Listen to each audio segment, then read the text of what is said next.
I want to start by talking about this thing called semantic satiation. Have you ever experienced that? Oh, yeah, I think so. Yeah. Is that the thing where a word starts looking really weird? Yeah, exactly. It's this incredibly strange cognitive glitch. You stare at a perfectly common word for so long that it completely dissolves. Right, it just loses all its meaning. Yes, it just becomes this weird, abstract collection of shapes and lines on a page. You know it's a word, right? Yeah, you know you've read it 1,000 times before. Exactly. And you know what it's supposed to mean, but in that specific moment, your brain just refuses to process the reality right in front of you. That's completely blind to it. You are. And the terrifying thing is, we don't just do that with vocabulary, we actually do it with our physical spaces. Oh, wow. Yeah, that makes a lot of sense. Right? We do it with our neighborhoods. We stare at the communities we live and work in for so long and with such deep familiarity that we actually go completely blind to them. We just stop seeing them. We really do. And that is the exact psychological and spiritual phenomenon that we are unpacking in today's deep dive. We're looking at this massive, comprehensive source material. It's a 3,468-page book published in 2026. It is huge. It's massive. It's called Mapping for Mission, Seeing What We've Overlooked by Chris R. Villasis. And he is perfectly positioned to write this. Yes, he's a missionary pastor with over 25 years of experience navigating these incredibly complex, densely layered neighborhoods in the Philippines. Which is just a fascinating context to draw from. It really is. And the mission for our deep dive today, for you listening, is to explore how organizations, specifically churches, but honestly this applies to any community-focused group, how they often fail. Right, and they fail not from a lack of sincerity, which is the assumption, right? Exactly. They don't lack sincerity, they literally lack sight. So we are going to unpack how to shift from this assumption-driven activity to genuine disciplined discernment. I love that. It's a staggering piece of work, both in its literal physical weight on the desk, what you said, and its sociological depth. For sure. But here's where it gets really interesting. The core thesis he presents right up front is completely counterintuitive. Oh, yeah. It really challenges your assumptions. He argues that the greatest barrier to mission isn't external hostility. It's not like a culture that actively rejects your message. The ultimate barrier is internal blindness, masquerading as faithfulness. That is such a heavy concept. And to really grasp the weight of what he's proposing, I want you to picture the visual metaphor he builds throughout these thousands of pages. Okay, let's hear it. Imagine an architectural war room, right? The walls are covered in layered community maps. Like actual blueprints and stuff? Exactly. You have these translucent sheets showing historical city layouts. And then overlaid on top of those are modern transit routes. Oh, wow, okay. And overlaid again on top of that are heat maps showing social connections, economic flow, and even informal power dynamics. That's a very vivid picture. It is. Because Villasis is essentially synthesizing sociology, deep theological reflection, and this really acute kind of spiritual attentiveness. So he's not just saying, hey, go outside and meet your neighbors. Not at all. He isn't just offering a motivational speech. He is handing over a highly technical, profoundly demanding set of lenses to view the physical and relational architecture of our world. Which is so needed. Let's start with that initial diagnosis he makes, because honestly, it is pretty harsh. It is very direct, yeah. He calls it the illusion of sight. He argues that entrenched community organizations, especially churches, consistently mistake proximity for perception. That distinction right there is everything. Proximity versus perception. Right. It's this idea that just because your building shares a zip code with a neighborhood, you inherently understand that neighborhood. Yeah, and proximity is literally just geography. It's a coordinate on a map.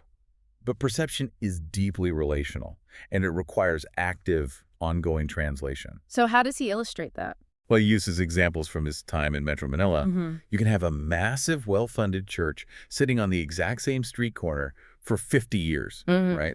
Okay. They run packed programs, they fund massive initiatives, they have a huge staff. Doing all the right things. Exactly. Yeah. And yet, they can remain completely insulated from the actual lives, the hidden wounds, and the daily survival rhythms of the families living in the informal settlements, literally 50 feet away from their air-conditioned sanctuary. Wow. 50 feet away. But I mean, I understand the phenomenon of habituation, but I want to push back on this a little bit. Sure, yeah. Is familiarity actually the enemy here? Because we usually assume that knowing a place well, being deeply embedded in it for decades is the whole point of community work. You would think so, right? Yeah, like if you've been on a corner for 50 years, shouldn't that longevity give you an automatic advantage in understanding the people? It's a great question, but longevity without intentional curiosity actually breeds a very specific kind of arrogance. Oh, interesting. How so? It creates an echo chamber. When an institution survives in a location for decades, its primary focus almost inevitably shifts inward toward institutional self-preservation. Right, you have to keep the lights on. Exactly. You focus on keeping the roof repaired, keeping the budget balanced, keeping the existing members happy. So the external neighborhood just becomes nothing more than a backdrop to your internal institutional drama. That makes total sense. You stop translating the local culture because your internal culture has become all-consuming. That's exactly it. It's the autopilot effect. It really is like commuting the exact same route to work every single day for a decade. Oh yeah, that's a perfect way to look at it. You know the route so perfectly that your brain just shifts into a lower metabolic state to save energy. You're just totally zoned out. Right. You pull into your office parking lot and realize you have absolutely zero memory of the last 5 miles. Yeah, that happens to me all the time, actually. Me too. You completely failed to notice the new bakery that opened, or you didn't notice the old family home that got bulldozed to make way for a high-rise. You just miss all the details. Exactly. You certainly didn't notice that the intersection on 4th Street has suddenly become this dangerous hotspot for pedestrians. Your brain just projected a remembered image of the route over the actual current reality. And that neurological reality is exactly what Villasis applies to organizational behavior. So they're just running on an old memory of the neighborhood. And precisely. The organization projects a remembered image of the neighborhood from 20 years ago onto the present day. And if we connect this to the bigger picture, this isn't a new problem. It's not. No. If we look at the historical and biblical context he draws upon, particularly in the Old Testament, the nation of Israel frequently confused their covenant privilege with covenant purpose. Oh, so they thought proximity to God meant they automatically saw what God saw? Yes, they had the temple, they had the geographical center of worship, but they became so habituated to the internal routines of their religious system that they completely stopped seeing the vulnerable people living in their own streets. Wow. They had the structural proximity, but they lost the relational sight. They absolutely did. And that is why the prophets were so devastating in their critiques. Like who? Look at the socioeconomic context of someone like the prophet Amos. Israel was experiencing a time of massive economic prosperity, right? And intense religious activity. So on paper, everything looked incredibly successful. Exactly. The shrines were packed, the festivals were loud, the offerings were massive. But Amos comes in and it essentially says, your religious noise is just a cover-up for your social blindness. That is a brutal critique. It is. Or look at Micah, specifically Micah 6.8. He pointed out that God didn't want more festivals or more flawless religious rituals if the people performing them were simultaneously ignoring the crushing poverty and corruption right outside the sanctuary doors. So their religious activity had literally become an insulating bubble. Yes, a substitute for actual obedience, because true obedience required them to clearly see and advocate for their neighbors. And Villasis contrasts that systemic blindness with the highly specific contextual awareness of Jesus. He does, and it's a stark contrast. Reading the Gospels through this sociological lens really changes everything because Jesus never seems to suffer from that semantic satiation when it comes to people. Not at all. He doesn't just treat humanity as this broad, blurry mass of generic sinners who need a generic salvation. Right. Jesus is the ultimate anti-autopilot figure. He never let the sheer density of a crowd blur the reality of the individual. Yeah, he always stopped. He didn't just see a Samaritan woman, He engaged with her specific cultural isolation, her specific relational history, and the specific theological questions of her region. That hyperspecificity is wild. And think about when he walks through Jericho. He's surrounded by an overwhelming mob, but he actually stops to see Zacchaeus, this highly specific political and economic pariah hiding up in a tree. Right. Or the blind man by the road. Exactly. He notices the blind beggar that the rest of the religious crowd is actively trying to silence. His gaze was never casual. But okay, let's unpack this because this highlights a massive operational problem for modern organizations. Oh, totally. It's a huge shift. If we are completely honest, running an organization the way Jesus operated, stopping for every marginalized individual, hyper-contextualizing every single conversation, completely ignoring the efficient schedule of the crowd, that is an operational nightmare. It really is. It defies every principle of modern management. Exactly. So If we are blind, as Villasis diagnoses, our default operating system naturally becomes what he calls assumption. Yes, an assumption is the engine of efficiency. It's how you get things done quickly. It's how you scale an organization. And Villasis draws a very sharp, unforgiving line between the mindset of assumption and its necessary antidote, which is discernment. So how does assumption actually function on the ground? Assumption functions by flattening human beings into broad, manageable, marketable categories. Almost like demographics. Exactly. An assuming organization looks at a complex neighborhood and says, okay, this quadrant is at-risk youth. This demographic is young urban professionals. This group is the elderly. Right, and once you flatten the people into those neat little categories, you can just import a flattened solution. Yes, exactly. It's basically the franchise model of community outreach. It says, hey, this youth program worked incredibly well in a wealthy suburb of Dallas, so let's just copy-paste the entire curriculum and drop it into this dense, lower-income urban center. Because assumption always asks what the church or the organization can deliver. It asks, what product can we deliver to these consumers? It's incredibly transactional. It is. It centers the organization as the hero. But shifting from assumption to discernment requires a total inversion of power. Because discernment honors humanity instead of flattening it. Yes, discernment asks a profoundly different question. It asks, what is God doing here, in this specific place, at this specific time, and what must we thoroughly understand before we even dare to speak or act? I love that, but let me play devil's advocate here for a second. Go for it. Because relinquishing that control sounds beautiful and poetic when you read it in a book. But in reality, organizations have massive overhead. They absolutely do. A church or a nonprofit has a board of directors, they have a payroll to meet, they have annual budgets that need approval. Real-world pressures. Exactly. If a leader walks into a board meeting and says, hey guys, I'm throwing out our strategic 5-year plan, we're going to stop assuming we have the answers, and honestly, I don't know what this neighborhood needs at all, I'm just going to walk the streets and practice discernment, they are going to get fired. Yeah, that would not go over well in most boardrooms. Right. Because if you assume, you hold the power, you have a plan. But if you discern, you have to admit you don't have all the answers. Don't leaders risk looking completely incompetent if they don't bring a predefined solution? That tension you're identifying is the crux of the entire book. Villasis openly acknowledges that discernment is terrifying. It really is. And it's terrifying precisely because it threatens the modern metrics of institutional success. The corporate model of leadership demands certainty, projection, and scalable results. While discernment demands the exact opposite. Right. Discernment demands humility, patience, and highly localized, non-scalable presence. The conflict is totally unavoidable. So what's the cost if they just stick to the corporate model? Well, Villasis argues that if you prioritize the corporate model, you end up with what he calls generic ministry. And the devastating truth about generic ministry is that it is almost never transformative. Wow, because generic ministry isn't talking to actual people, it's talking to demographic avatars. Exactly. It's the glossy flyer stuffed into every single mailbox in an apartment complex that completely ignores the actual primary language spoken in those homes. Yeah, they didn't even bother to check. Right, or it ignores the specific economic anxieties that are literally keeping those families awake at night. To combat this, Villasis leans heavily into a massive theological concept, the doctrine of the incarnation. Oh, interesting. How does he apply that sociologically? We often treat the incarnation, the word becoming flesh, as just this abstract theological mechanism for salvation. But Villasis frames it as the ultimate sociological methodology. Okay, unpack that for me.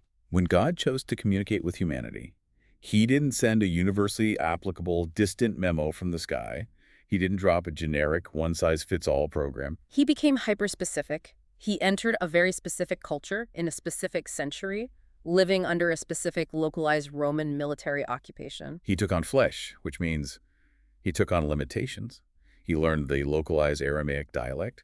He observed the microcultural customs of first-century Galilean Judaism. He ate the regional meals. Yes. He navigated highly complex, localized political and social boundaries between Pharisees, Sadducees, Zealots, and Romans. He inhabited the space completely. Which really exposes the tragic irony of modern ministry models, doesn't it? It really does. We have completely inverted the incarnational model. Yes. Instead of taking on the localized dialect and the specific pain of a neighborhood, we build these massive, generic, million-dollar structures, and we demand that the neighborhood adapt to our subcultural language. We expect them to do the translating. Exactly. We expect the community to learn our insider jargon, adjust to our Sunday morning schedules, sing our preferred style of music, and come inside our walls to receive the generic product we are offering. But incarnational ministry, by its very definition, cannot be stationary. It requires going out. It requires moving out of the controlled environment. And that takes time. It takes an incredibly slow, ego-crushing amount of time to learn a new vocabulary. And I don't just mean a spoken language, but the vocabulary of a neighborhood's specific griefs, its unique historical traumas, and its localized moments of joy. But you can't actually do incarnational ministry as a floating, abstract concept. Incarnation implies flesh, and flesh takes up space. It has location. Right. If you don't understand the literal physical pavement you are standing on, you are still just practicing generic ministry. Which leads us directly into Villasis' deep dive into the biblical theology of place and the physical rhythms of a community. This is such a crucial part of the book, because the modern world has largely decoupled human existence from physical geography, right? Oh, absolutely. We live on the internet, we work remotely, our social networks are completely globalized. But Villasis argues forcefully that God does not save in the abstract. Place matters fundamentally to the human experience and to theological reality. How does he trace that biblically? Well, when God called Abram, he didn't just give him a philosophy to think about. He called him to a specific physical land. Right. The geography was part of the promise. Exactly. And Israel was formed as a people in the brutal physical reality of a wilderness. That physical environment dictated their laws, their diet, and their social structures. And then he sent Jesus into that specific Roman occupation we talked about earlier. Even when we look at how the Bible imagines the end of the world, it doesn't picture some ethereal, floating cloud where we exist as disembodied spirits playing harps. Not at all. The ultimate biblical vision of hope is the New Jerusalem, a renewed, physical, structured city. Salvation and human flourishing always happen within concrete histories, economies, and physical boundaries. And because physical places matter, those places develop very specific, literal rhythms. Community rhythms. Yes. Communities are shaped by time and movement, the movement of bodies through time and space. Villasis draws on urban planning and sociology here. I love when sociology and theology overlap like this. It's brilliant. Think about the temporal heartbeat of a specific zip code. You might have a street corner that is absolutely frantic and buzzing at 5:30 in the morning because it's a major transit hub for shift workers heading to industrial zones. Right, but by 10 a.m., it is a complete ghost town. Exactly. Or you have neighborhoods whose entire daily rhythm revolves around the local elementary school drop-off and pickup lines. Or coastal towns whose rhythms are entirely dictated by the tide schedules and when the fishing fleets come in. Or urban blocks that only come alive after 9 p.m. when the night markets open. These rhythms dictate the lifeblood, the energy, and the availability of a community. So what happens when a church imposes its own rhythm on a neighborhood? It creates massive, unnecessary friction. It's exactly like trying to force a waltz onto a hip-hop beat. That is a great analogy. It's out of sync, it's awkward, and no one is having a good time.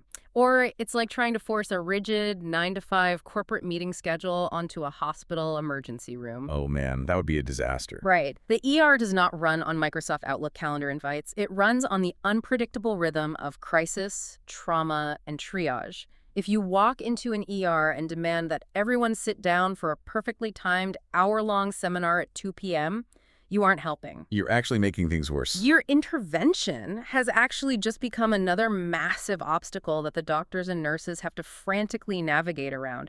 So I want to challenge you, the listener, to think about this for a second.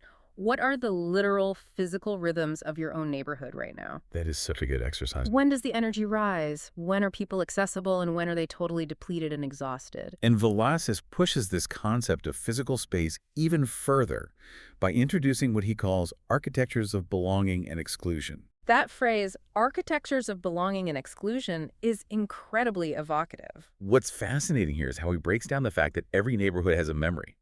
And the physical spaces within that neighborhood actively communicate who is welcome and who is not. Okay, explain that, because what does an architecture of exclusion actually look like in a normal neighborhood? Well, a literal architecture of exclusion is obvious, right? Like a gated community with a security guard, or hostile architecture like spikes on park benches to prevent the homeless from sleeping there. Sure, very visible barriers. But the informal architectures are much more insidious. Imagine a trendy third-wave coffee shop opens in a historically working-class neighborhood. Okay, I can picture it. Legally, the doors are open to everyone. But the $7 price tag on a latte, the minimalist decor, and the specific indie music playing on the speakers all function as an invisible, highly effective wall. Wow, yes. It is an architecture of belonging for the newly arrived gentrifiers and a massive architecture of exclusion for the families who have lived on that block for 3 generations. So a wise church or organization doesn't just look at a map to see where the streets cross. They map out the psychological reality of those spaces. Exactly. They learn the tempo of the community instead of expecting the community to adapt to a Sunday morning church schedule. They map where people are weary, where they celebrate, and what seasons expose the most need. Which brings us to the next layer of mapping. Because physical spaces and temporal rhythms only dictate where and when people gather. Right. The much more complex layer is mapping the relationships, which dictate why and how people trust. If places are the geography of mission, relationships are the hidden infrastructure. The hidden infrastructure. I feel like this is where almost every modern outreach strategy completely self-destructs. Well, without a doubt. Because we have been totally brainwashed by corporate marketing. Right. We honestly believe that if an organization just has a sleek enough logo, an incredibly polished website, a massive social media following, and a highly articulate, charismatic speaker on stage, that we will naturally win people over. It is the delusion of branding. And Villasis dismantles this completely. People are not deeply formed, nor are their core beliefs changed by branding. So how are they formed? Deep transformation only happens through repeated, localized encounters with integrity. Trust is the actual structural bridge that any genuine offer of help, whether it's the gospel, social services, or community organizing, must travel on. That is so true. If that bridge of trust does not exist, your perfectly packaged message just falls into a canyon. But building that bridge of trust is harder now than it has ever been in human history because of the massive complication of the digital age. It really is. The digital age has severely fractured local communities. Yes, it has introduced this unprecedented speed and fatigue to our lives. We are living in a terrifying paradox where people are constantly, endlessly connected to global networks, yet they are experiencing profound, crushing, localized loneliness. The digital landscape creates a mirage of community, and organizations fall for this mirage constantly. They really do. They look at their digital metrics, their podcast downloads, their YouTube views, their Instagram engagement rates, and they assume those numbers equal localized influence. But as Villasis bluntly states, digital contact is not embodied presence. It is so easy to confuse an active online group chat or high social media engagement with an actual, deeply rooted community. You've all done it? We have all experienced this dissonance. You can post a photo online and immediately get 200 likes and dozens of comments validating you. Which feels great in the moment. It feels amazing, but if your car breaks down on the side of a dark highway at 2:30 in the morning in the pouring rain, how many of those 200 people can you actually call to come pick you up? Usually it's zero. It's zero. And this forces organizational leaders to ask a very uncomfortable, convicting question. Are we using digital tools to actually enhance our physical, embodied presence in our city? Or are we using them to hide from the agonizing messiness of real-life incarnation? That's a punch to the gut. Because it is infinitely easier and safer to broadcast a perfectly edited message to 1,000 anonymous screens than it is to sit across a sticky kitchen table from one person who is angry, grieving, or totally indifferent to your theology. You cannot disciple, heal, or deeply influence a physical world that you refuse to physically inhabit. So Villasis urges leaders to ignore the digital metrics and start asking highly specific analog questions to map this hidden relational infrastructure. What kind of questions? You have to find out who actually influences whom in a given neighborhood. In formal organizational structures, power sits with the person who has the title, the mayor, the CEO, the lead pastor. Right. But in the hidden infrastructure of a neighborhood, power is almost always informal. It's like network theory applied to the cul-de-sac. Yes, The true hubs of influence aren't always the people on the city council. precisely. Sometimes the most powerful node in a neighborhood network is the woman who has run the local corner bodega for 20 years. Oh, absolutely. She knows everybody. Sometimes it's the barber. Sometimes it's the grandmother who sits on her front porch every afternoon and watches the kids play. Villasis asks, where do people in this specific block naturally go for counsel when they are in financial trouble? Or when their marriage is falling apart. Exactly. Which informal networks carry the actual information and provide social permission for the community? I want to highlight that phrase, social permission. Because if the trusted local mechanic or the beloved high school football coach vouches for your organization and says, hey, these people are safe, they actually care, the entire neighborhood will listen. That's the bridge of trust instantly built. Yes. But if those informal gatekeepers decide you are a fraud or that you are just there to use the neighborhood as a photo op for your donor newsletter, absolutely no amount of slick marketing or targeted Facebook ads will save you. You are permanently locked out of the hidden infrastructure. The Villasis grounds this sociological mapping right back in the biblical text, specifically looking at the early church in the book of Acts. Right, because they didn't have social media. Exactly. We tend to romanticize the early church and imagine that Christianity spread rapidly solely because the apostles were giving these brilliant, persuasive public speeches in the town squares. Which they did do. They did. But while public proclamation happened, the primary mechanism for the explosion of the early church was the hidden infrastructure of relationships. Like house to house. Yes, it spread through the oikos, the household. It spread through the profoundly intimate act of shared meals, radical hospitality, and deep, agonizingly slow relational trust. The message of the gospel traveled along the pre-existing, informal lines of human connection. So if an organization recognizes its own blindness and actually commits to mapping the physical spaces, the temporal rhythms, and the hidden relational infrastructure, how do they actually execute this? That's the operational challenge. Right. How does a massive, slow-moving institution operationalize this kind of localized discernment?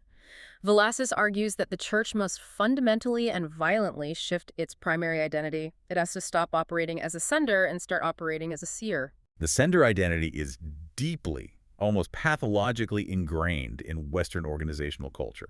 What does a sender actually do? A sender is defined by output. A sender distributes programs, deploys flyers, sends out volunteers, builds curriculums, and broadcasts announcements. It is entirely one-directional. Pushing things out. Exactly. The organization generates the resource and pushes it outward onto the community.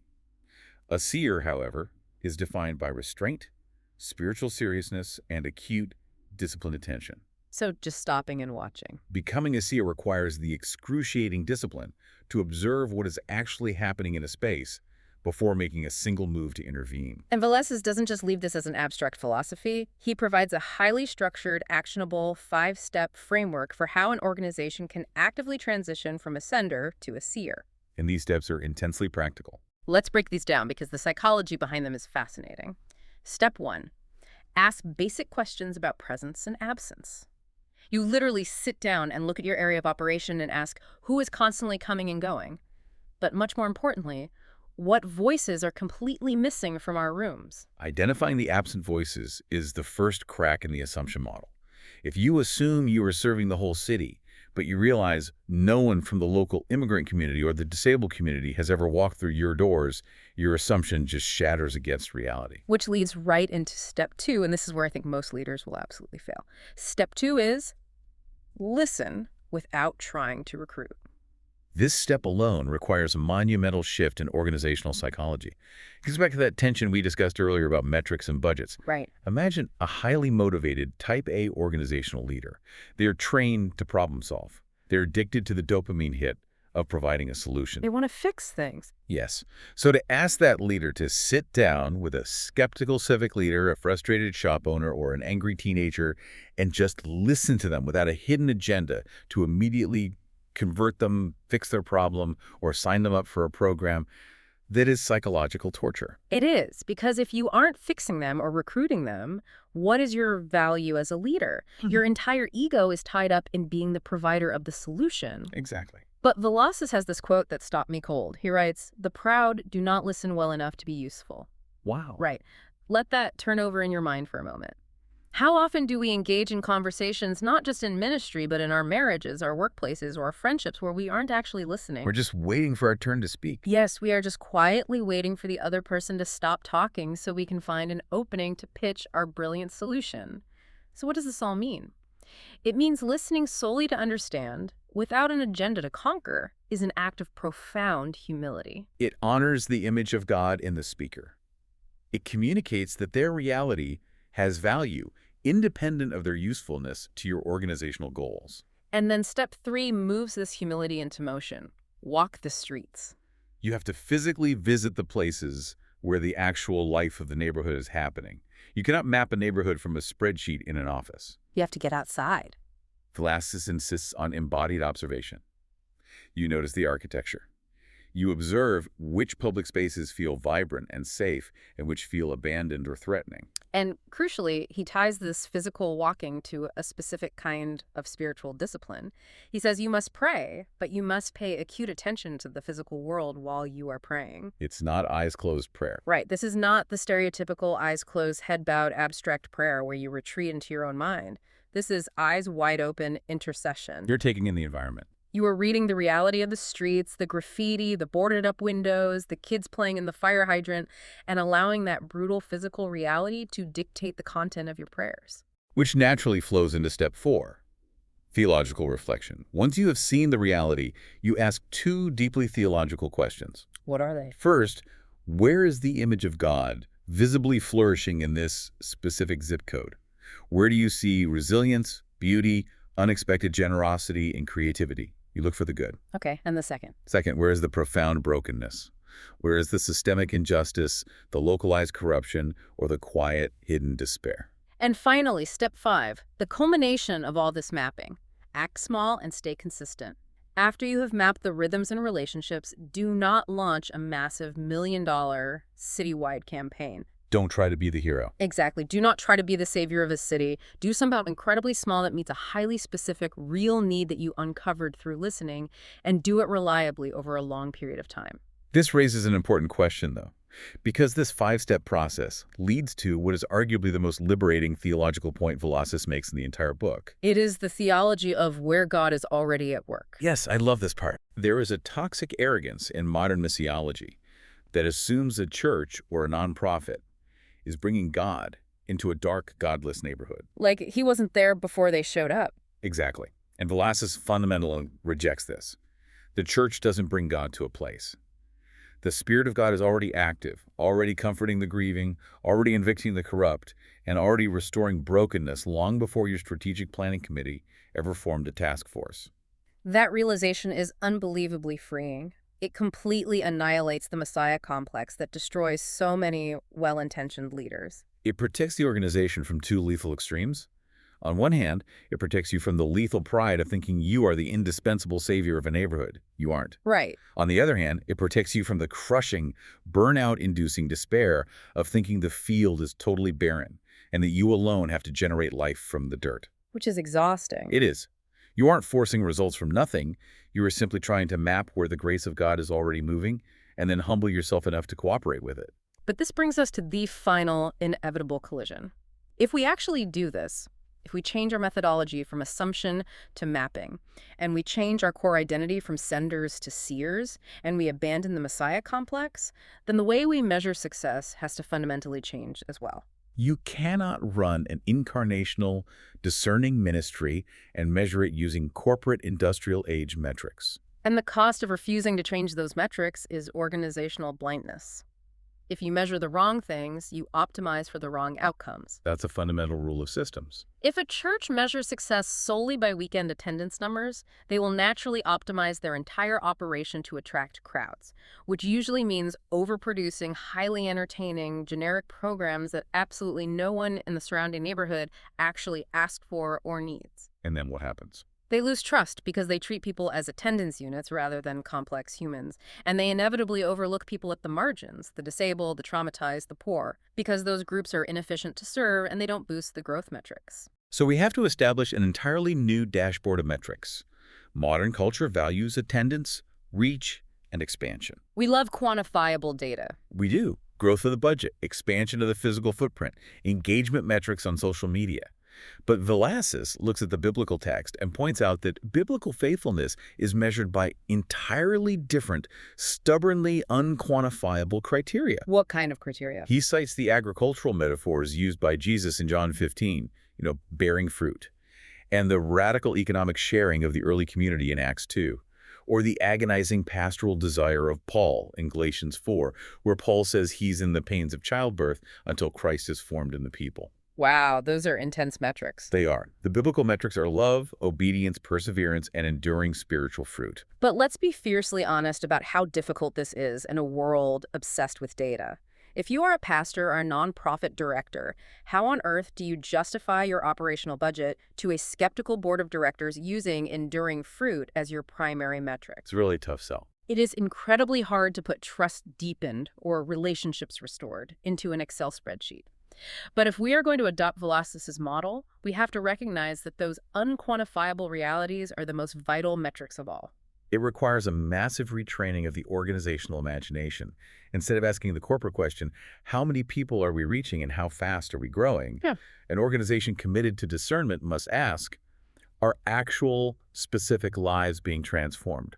Are fractured relationships in this neighborhood being restored? The ultimate goal of Villasis's work can be synthesized into one incredibly difficult pursuit: to learn to see a specific community the exact way that Christ sees it. It is about honoring a community, not mastering it. And to achieve that kind of sight, Villasis argues that prayer must be integrated with perception. Observation without prayer is just cold, detached sociological analysis. It's just demographic studies. Exactly. It treats human beings as mere data points and trends. But prayer without localized observation is mere religious abstraction. It is offering vague concerns to God without taking any physical responsibility for the actual reality on the ground. So they have to be fused together. Yes. Together, integrated into a single discipline, observation, and prayer form, true spirit-led discernment. Observation without prayer is analysis. Prayer without observation is abstraction. That is a devastatingly clear synthesis. So let's just do a brief recap of this incredible paradigm-shifting journey we've been on today. There's been a lot of ground to cover. It really has. We started by confronting our own blindness, recognizing how familiarity and the arrogance of assumption make us utterly deaf to the actual pain and rhythms of our neighborhoods. We explored the difficult shift from assuming we hold the answers to practicing the humility of discernment. We learned to map the literal physical spaces, understanding temporal rhythms, and identifying those architectures of belonging and exclusion. We discovered that trust is the only bridge that matters, and that we must map the hidden infrastructure of relationships, ignoring the mirage of digital engagement. We broke down how to shift from being a sender of programs to a seer of people learning to ask who is missing, listening without recruiting, walking the streets, reflecting theologically, and acting small. And ultimately, we face the reality that we must abandon shallow corporate metrics and measure our success by deep relational transformation. It is a profound systemic shift. It requires an organization to intentionally slow down, strip away its corporate armor, and actually do the grueling work of earning the right to be a faithful presence. And as we wrap up this deep dive, I want to leave you, the listener, with a final provocative thought to mull over that builds on Villasis's work. Take all of this massive framework and shrink it down to your own individual life right now. Think about the specific place or community where you feel the most stuck. Yeah, that frustration we all feel somewhere. Maybe it's your actual neighborhood, maybe it's your workplace, or maybe it is a fractured relationship in your own family. What if that place isn't actually lacking in opportunity or inherently resistant to change?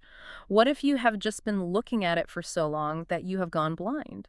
What if you just haven't learned its unique rhythm yet? Exactly.